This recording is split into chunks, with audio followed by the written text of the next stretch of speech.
ಜೆಮಿಮಾ ರೋಡ್ರಿಗೀಸ್ ಹಾಗೂ ಪಂದ್ಯದ ಆಟಗಾರ್ತಿ ಪ್ರಶಸ್ತಿಗೆ ಭಾಜನರಾದ ಅಮನ್ಜೋತ್ ಕೌರ್ ಅವರುಗಳ ಸ್ಫೋಟಕ ಅರ್ಧಶತಕಗಳ ನೆರವಿನಿಂದ ಪ್ರವಾಸಿ ಭಾರತೀಯ ಮಹಿಳಾ ತಂಡ ಮಂಗಳವಾರ ಬ್ರಿಸ್ಟಲ್ನ ಕೌಂಟಿ ಮೈದಾನದಲ್ಲಿ ನಡೆದ 2ನೇ ಟಿ20 ಅಂತಾರಾಷ್ಟೀಯ ಕ್ರಿಕೆಟ್ ಪಂದ್ಯದಲ್ಲಿ ಇಂಗ್ಲೆಂಡ್ ಮಹಿಳಾ ತಂಡವನ್ನು 24 ರನ್ಗಳಿಂದ ಪರಾಭವಗೊಳಿಸಿತು.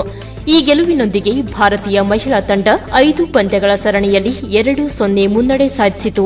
ಟಾಸ್ ಸೋತು ಬ್ಯಾಟಿಂಗ್ಗೆ ಇಳಿಸಲ್ಪಟ್ಟ ಭಾರತೀಯ ತಂಡ ಮೊತ್ತ 31 ತಲುಪುವಷ್ಟರಲ್ಲಿ ಶಫಾಲಿ ವರ್ಮಾ, ಸ್ಮೃತಿ ಮಂಥಾನಾ ಹಾಗೂ ನಾಯಕಿ ಹರ್ಮನ್ ಪ್ರೀತ್ ಕೌರ್ ಅವರ ವಿಕೆಟ್ಗಳನ್ನು ಕಳೆದುಕೊಂಡಿತ್ತಾದರೂ 4ನೇ ವಿಕೆಟ್ಗೆ ಜೊತೆಗೂಡಿದ ಜೆಮಿಮಾ ರೋಡ್ರಿಗೀಸ್ ಹಾಗೂ ಅಮನ್ಜೋತ್ ಕೌರ್ 55 ಎಸೆತಗಳಲ್ಲಿ ಅತ್ಯುಪಯುಕ್ತ 93 ರನ್ ಸೇರಿಸಿ ತಂಡಕ್ಕೆ ಕಾಯಕಲ್ಪವಾದರು.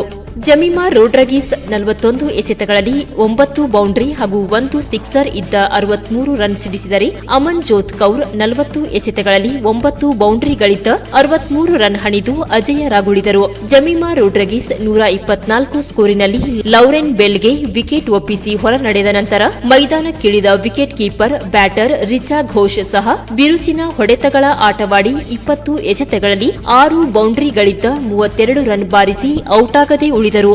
ಅಮನ್ಜೋತ್ ಕೌರ್ ಹಾಗೂ ರಿಚಾ ಘೋಷ್ ಅವರ ಮುರಿಯದ 5ನೇ ವಿಕೆಟ್ಗೆ 34 ಎಸೆತಗಳಲ್ಲಿ 57 ರನ್ ಸೇರಿಸುವುದರೊಂದಿಗೆ ಭಾರತ ತನ್ನ 20 ಓವರ್ಗಳಲ್ಲಿ 4 ವಿಕೆಟ್ಗಳಿಗೆ 181ರ ಮೊತ್ತ ದಾಖಲಿಸಿತು.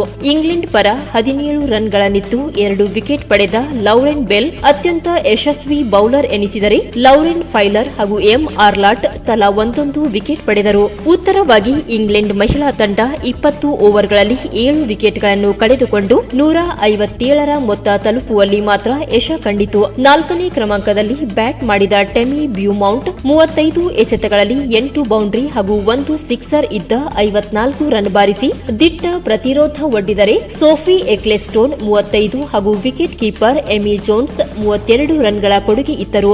ಭಾರತದ ಪರ ಎಡಗೈ ಸ್ಪಿನ್ನರ್ ಶ್ರೀಚರಣಿ 28 ರನ್ಗಳನ್ನಿತ್ತು 2 ವಿಕೆಟ್ ಉರುಳಿಸಿದರೆ ದೀಪ್ತಿ ಶರ್ಮಾ ಹಾಗೂ ಅಮನ್ಜೋತ್ ಕೌರ್ ತಲಾ ಒಂದೊಂದು ವಿಕೆಟ್ ಪಡೆದರು. ಎರಡೂ ತಂಡಗಳ ನಡುವಿನ 3ನೇ ಪಂದ್ಯ ಜುಲೈ 4ರಂದು ಅಂದರೆ ನಾಡಿದ್ದು ಲಂಡನ್ನ ಕೆನ್ನಿಂಗ್ಟನ್ ಓವಲ್ನಲ್ಲಿ ನಡೆಯಲಿದೆ.